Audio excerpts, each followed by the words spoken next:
Hi friends, Suzanne here. Welcome to another Card Kit of the Month video. In order for me to send you this card kit right to your Canadian mailbox, all you have to do is enter this host code when you're shopping with me. It's that easy.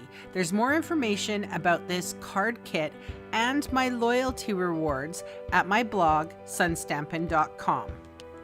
Hey friends, so here is a picture of the card kits being made.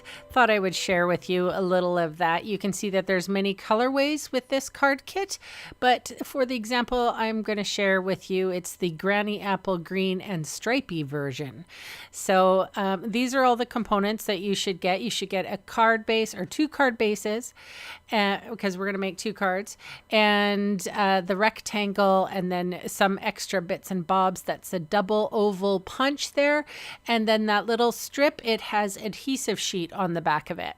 So I'm going to stamp my sentiment, and you can use whatever sentiment that you have that will fit in this little oval, or you don't have to use the oval at all, or a sentiment at all.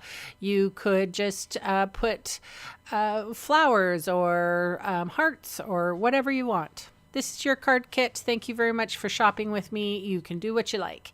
So what I did was I used the thank you, because thank you cards are probably the most type of card that I use. That, and then happy birthday would be a close second.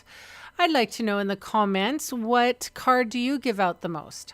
So the sentiment that I'm using is from Happy and Heartfelt, and it says thank you. There's a whole bunch of scripty sentiments that would work if I had a bigger oval. I'm limited by my size of my oval. So I put 2 dimensionals on the back of that, and then I'm just going to put that to the side because I'm going to assemble my card. So I have these 2 pieces of designer series paper, and the great thing is that they have 2 sides and you can pick and choose whatever color you want. I tried to make things go with like go to match together, but if you don't want to match, that's totally your prerogative. I put adhesive on the back of that, and then, like I said, I'm going to put this top portion down, and I love this bright stripy color. I don't know if you know this about me, but I love striped shirts. I probably have about 16 of them in my closet, and I use them on a wonderful rotation, and I do have quite a bit of them. So I'm drawn to stripes. And here we go. I've just put the bottom on, and that's a little busier, and it does give a bit of weight to that top. And here's my adhesive sheet. So make sure that you're peeling off both sides, and try not to try to get it right on the first go.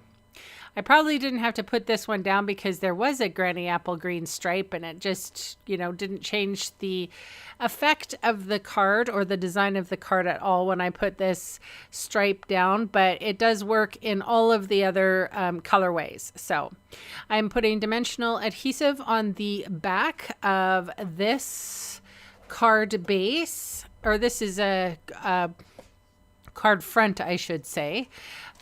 Folding down my basic white thick card base, and then I'm going to adhere my card front to the front, and then my ovals right almost like a bow, almost a little cattywampus off to the side. Anyway, you can see all the supplies I used today listed below in the video see more section, or in the supplies section on my blog. And those fast links will take you to my Canadian online store. I would love the chance to meet you and earn your business. Thank you so much for watching, and bye for now.